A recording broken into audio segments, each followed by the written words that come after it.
Welcome back. So we've just learned about the first two, well, kind of three, because we also mentioned that there is such a thing as a complex number in Python. But we talked about the main ones, the int and float, and there are still a few data types remaining. But before we get to these, we are missing an important concept. And this is going to be our first important term in Python, and as a matter of fact, in all programming languages. It's called variables. Yep, that's a term. Now, if this is your first time learning a programming language, you might not know what this means. If this isn't your first time, well, this is very simple because all languages have variables. But what are they exactly? Well, variables store information that can be used in our programs. So we can hold perhaps user inputs like values. Maybe when you log into Facebook, you need to hold some information such as your profile picture, or maybe your date of birth in a variable. Variables are ways for us to store information on our computer. So let's have a look at this. If we remove this, and let's say I'm creating a quiz program. And this quiz program maybe measures your IQ. And let's say you just took the quiz and you found out that your IQ is 190. Quite high, good job. But we need to store that information somewhere. Well, we can do that with variables. So that in Python, all we need to do is name it whatever we want. In our case, it'll be IQ.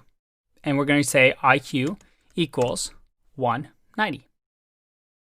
And this IQ here is a variable. It is something that I just completely made up. I could name it whatever I want. That's a variable too. The idea is that once we assign to a variable, that is, we're saying 190 is going to be assigned to IQ, I can now use it in my program whenever I want. For example, I can later on print, or make sure it's not cap, let's do print IQ. And if I do that and click run, you see that I can use IQ. So we can pretend here that a user takes a quiz, finds out their IQ is 190. We can store that information in this variable, and later on, when they come perhaps online or try to use the program again, they don't have to take the quiz all over because, well, we store that information in IQ. And remember what I said at the beginning. Programs are simply data that's being stored, that's being changed, that's being removed, and that's all programs are. And variables are important concepts in Python and all languages. Now, variables can also sometimes be called names. So this could be a name, for example. And assigning a value is also known as binding.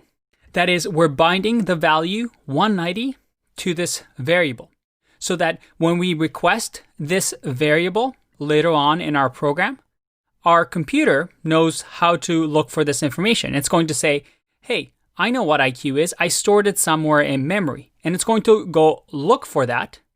And because it's being bound to a value, it points to this value 190. And remember, this number in memory gets stored as a binary representation in zeros and ones, right? But it doesn't matter to us because however our machine stores it, we don't care. We just want to be able to retrieve it. And then when we print it to do, well, get 190. Now, we're going to be using variables all over the course.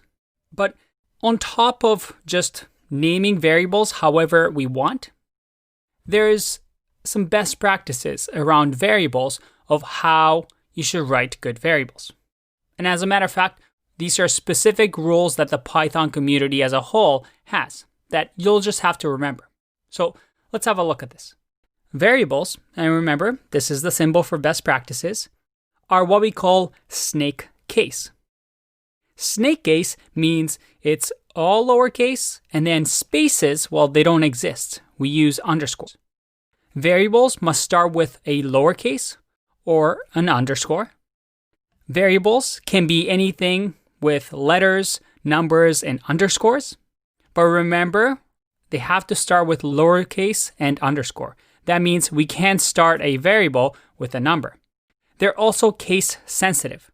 That means if I create a variable, but let's say this snake case, this variable has a capital E instead of a lowercase e, that'll be a different variable. And then finally, you can't overwrite keywords. Let's go through these with some examples. First, a variable has to be in the form of a snake case. That is, if I want to call this user IQ, I should technically have an underscore here instead of a space, just to make sure that a programmer, maybe I'm working on a team, can read this variable. So that's snake case. You also have to start your variables with either a letter or an underscore. So I can technically do this. And I click run. Well, that's going to give me an error because I've changed the variable. So now in order to access that variable, you have to go like this. Now, underscore in Python signifies a private variable, something that we'll go over later on in the course. But usually you're starting your variables with a letter. And afterwards, yeah, you can add numbers if you want in here. That's no problem. This is still going to work. This is a valid variable. Finally, a variable is case sensitive. So if I do user IQ here, and I do capital letters, I can't access this like this because, well, it doesn't exist. Again, it's case sensitive. We have to make sure that we match. And finally, we don't want to overwrite keywords. What does that mean? Keywords in Python, well, they already mean something in Python. For example, this print is a keyword. You can see it highlighted in blue. So that if I create a variable saying print equals 190, and then I do print, let's see what happens. We get an error because I can't really assign to this variable because print already means something. Now I know what you're wondering. What are these keywords in Python? That's a simple Google search away. And we'll learn these throughout our course. If we go to Python Keywords by E3 Schools, you'll see that we have these keywords that each mean something in Python. Again, we'll go through these and we'll learn them throughout our course. And if you look, it's not that intimidating. There's not that many. So as we practice, you'll start to get familiar with them. But the easiest way to tell whether it's keyword or an important word in Python, well, you see that it's highlighted in blue. As soon as you create a variable that is unique, it's highlighted in white.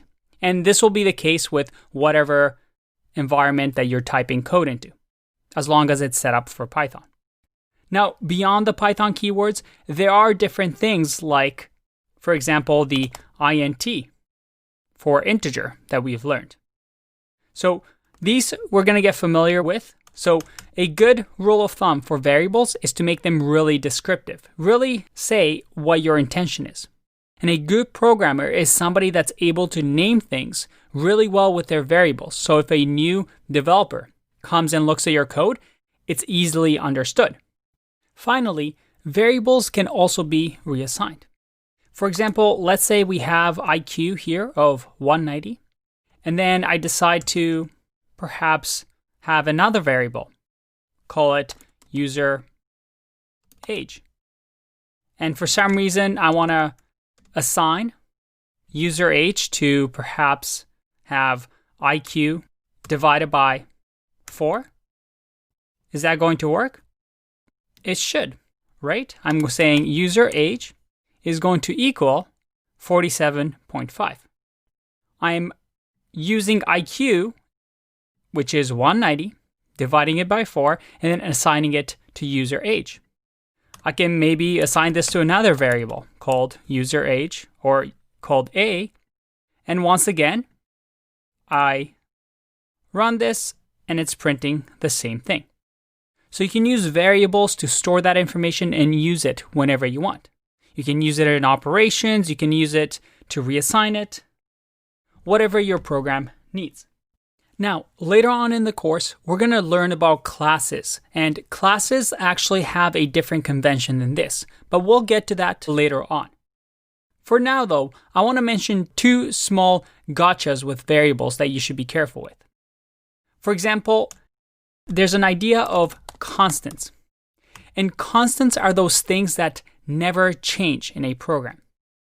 For example, if we wanted to create a constant, such as the value of pi, let's say for now it's 3.14, we can have it all in capitals. And that's going to tell other programmers that, hey, this is a constant. This number is not meant to change. I mean, we could change it if we want. There you go. I just made pi equal to 0. So it was stored as 3.14 in memory, but then we overrode it and reassigned it the value of 0. You can still do that, but a good convention is that if you see this, that means this number or this value should never be changed. Another type of variable that you're going to see, and this is something we'll see later on in the course, are it doesn't look like I just did double underscores here, but it's 2 underscores, and we call these dunder. And as you can see here, we have some dunder variables that Python has. Now, we'll learn more about these later on, but the idea here is that these are meant to be left alone. You should not touch them. You shouldn't create a variable with 2 underscores like this and call it hi and assign it a value. I mean, you still can, however, this is generally not good practice. So you want to be careful with that. But the one thing that I really want you to take away from this is that variables are really important concepts in programming. Naming variables is one of the most important skills you have as a programmer. I know it sounds silly, but there's so many times that I read code that is so hard to understand simply because a programmer is not descriptive enough. So throughout the course, we're going to learn how to name things well so that our code reads like English. And that's the whole point of writing good code. The point of writing good code is that it's readable and understandable by other programmers. By the way, to finish off, I just want to show you one quick trick. There's also a way that you might see in some code bases that uses something like this. Equals 1, 2, 3. And this simply is a way for us to rapidly assign values to variables multiple times. So for example, if I do print A, then print B, then print C, and I run this, you see that I get 1, 2, 3. We assign value of 1 to A, value of 2 to B, and value of 3 to C. Just a quick shorthand way that you might encounter. All right, let's take a break